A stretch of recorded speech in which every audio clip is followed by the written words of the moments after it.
Josang Sueman. Selamat pagi anak-anak. Bagaimana kabar kalian hari ini? Harap kalian sehat selalu. Kembali kita akan belajar bahasa Mandarin bersama dengan Lasa Stevi. Nah, untuk materi hari ini kita akan belajar tentang Lai Mai Tungsi yang artinya mari kita berbelanja. Minggu yang lalu kalian sudah melihat video percakapan tentang berbelanja. Dan kalian juga sudah merangkum tentang video percakapannya itu. Nah, hari ini kita akan mempelajari apa saja sih materi-materi yang akan kita bahas di bab ini. Nah, mari kita simak sama-sama. Kita simak kosakatanya terlebih dahulu, yaitu sengce. Sengce yang akan kita pelajari ada 16 kosakata ditambah dengan kosakata-kosakata yang ada di buku cetak kalian.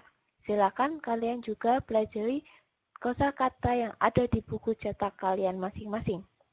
Nah, kosakata pertama ada jien, uang, cin, setengah kilo, tun, rupiah, yuan, mata uang Cina, pai, 100, Yen 1000, Wan 10.000, Liang 2, Mangguo mangga, Yao mau, Secang pasal, Ping kata bantu bilangan botol, Ji berapa, Ma apakah, Pan setengah, dan terakhir Guo pernah. Nah, ke-16 kosakata ini ditambah dengan kosakata yang ada di buku yang akan kita pelajari bersama-sama. Nah, mari kita sama simak kembali. Apa sih yang akan kita pelajari selanjutnya? Nah, sebelumnya kita lihat di sini. Di sini ada cin setengah kilo. Sedangkan di buku cetak kalian ada kung cin, yaitu kilogram. Nah, kita simak yuk materinya yang akan kita pelajari selanjutnya. Kita akan mempelajari tentang mengubah kilo ke cin ke kilo. Nah, 1 cin sama dengan setengah kilo. 1 kilo sama dengan 2 cin. Atau sama dengan 1 kung cin. Atau 1 kung cin. Yang disebut dengan 1 kilo. Karena di sini kita akan mempelajari kilo ke cin ke kilo, maka kita akan membahas cin. Nah, untuk membaca dari kilo berubah ke cin, di sini ada rumusnya. Nah, maka rumusnya bagaimana? Rumus dari cin untuk menjadi kilo, kita bagi 2. Kilo untuk menjadi ke cin, kita kali 2. Nah, misalnya, bagaimanakah cara menghitungnya? Nah, kita lihat contohnya di sini. Ada 2 kilogram bersama dengan 4 cin. Mengapa bisa menjadi 4 cin? Karena 1 kilo sama dengan 2 cin. Berarti kalau 2 kilo sama dengan 2 dikali 2, jadi 4 cin. Nah, di sini ada contoh lagi. 3 cin sama dengan 1,5 kilo.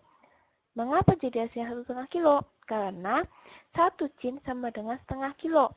Berarti 3 cin sama dengan 3 dibagi 2, hasilnya 1,5 kilo. Atau juga bisa dibaca 3 dikali 1,5.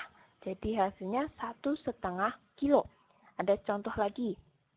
4 kilo sama dengan 8 cin. Karena 1 kilo sama dengan 2 cin. Berarti 4 kilo dikali 2 sama dengan 8 cin. Nah, selanjutnya ada 5 cin. 5 cin berapa kilo? Sama dengan 2,5 kilo. Mengapa? 5 cin dibagi 2 hasilnya dengan 2,5 kilo. Seperti itu penjelasan dan rumusnya. Semoga kalian paham dengan penjelasan ini. Nah, selanjutnya akan membaca mata uang Cina atau yuan. Bagaimana membacanya? Mata uang Cina adalah yuan. Nah, penulisan uang Cina yaitu 0,00 yuan. Nah, 0,00 yuan, angka 0 di depan titik itu dibacanya kuai. Angka 0 di tengah dibaca mau dan angka 0 paling belakang dibaca fen. Nah, di sini juga ada peraturannya. Selain kuai maupun angka 2 jika diletakkan di depan atau diletakkan di bagian kuai, maka akan dibaca liang. Tetapi jika angka 2 diletakkan di mau dan fen, tetap kita baca Nah, yang kelima, jika nilai satuan kuai, mau, atau fen adalah 0, maka angka 0 itu tidak perlu kalian baca. Nah, kita lihat contohnya. 2.35 yuan. Kita baca 2 di depan tadi adalah liang, maka liang kuai san mo wu fen yuan. Nah, contoh lagi. Ada 0.24 yuan. Karena kuainya nilainya 0, maka tidak perlu kita baca. Jadi yang kita baca hanya mau dan fen, yaitu mau seven yuan. Nah, ada contoh lagi. 0.70 yuan. Karena kuai dan fen-nya nilainya 0, maka kita hanya membaca maunya saja, yaitu ji mau yuan. Nah, terakhir ada 1.09 yuan. Kita baca angka yukuai dan fen-nya saja, karena maunya itu nilainya 0. Maka jadinya kita bacanya yukuai jiu fen yuan. Seperti itu cara membacanya. Untuk lebih jelasnya, di sini ada sebuah video, silakan kalian simak sama-sama bagaimana sih membaca mata uang Cina itu. Nah, kita simak yuk videonya.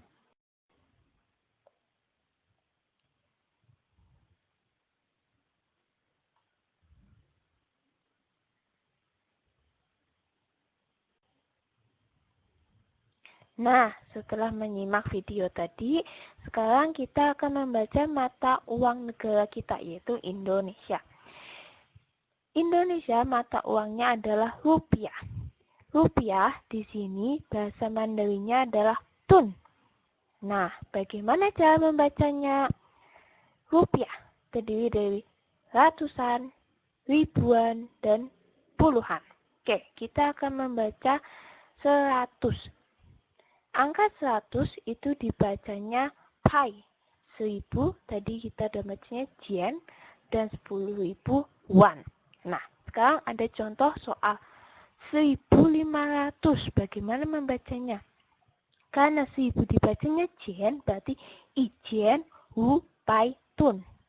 Nah, 15.000. Karena 10.000 dibacanya wan, maka akan kita baca iwan wu jian tun. Nah, diingat-ingat, di sini 15.000 sama aja 10.000 ditambah 5.000. 10.000-nya itu dibacanya iwan, 5.000-nya dibacanya wu jian. Jadinya kita gabung iwan wu jian tun. Nah, ada lagi 20.000. Karena angka 2 di depan dan di belakangnya nilai ribuan dan ratusannya tidak ada, maka kita hanya membaca puluhan ribunya saja, berarti liang wan tun. Dan lagi 150.000, kita bacanya sewu wan tun. Kenapa kita bacanya sewu wan tun?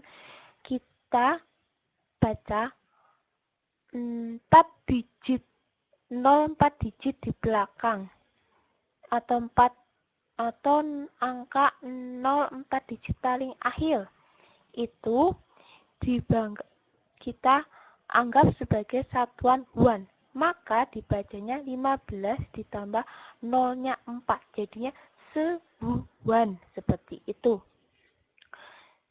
Nah, di sini ada juga videonya, mari kita simak sama-sama.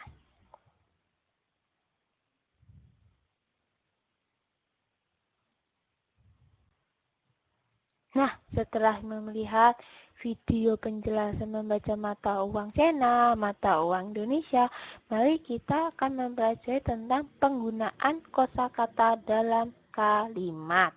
Bagaimanakah penggunaan kosakata dalam kalimat? Di sini ada kata pak yang artinya ikat. Pak itu untuk satuan ikat. Di dalam materi ini untuk kata bantu ikat sayur.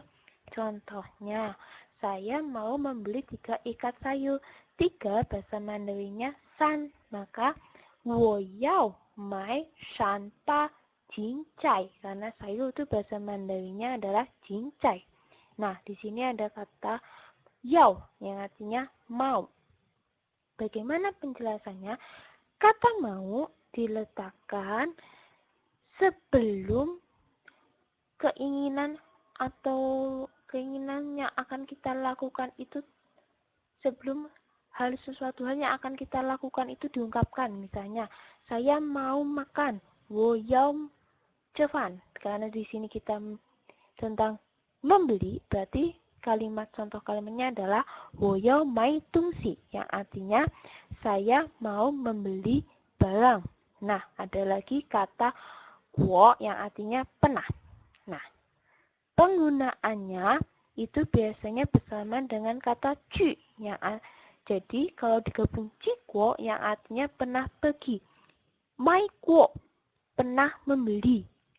Karena kata 过 itu adalah pernah. Nah, di sini contohnya ada 你去过市场吗? Yang artinya apakah kamu pernah pergi ke pasar? Seperti itu. Inilah penjelasan penggunaan kata dalam kalimat. Ada lagi di sini videonya. Silakan kalian simak sama-sama. Di sini ada latihan soal.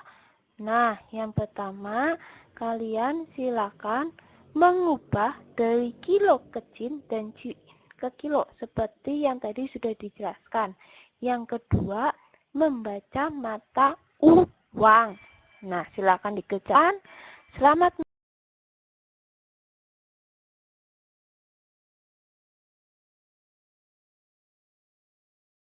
mengerjakan. Jayo.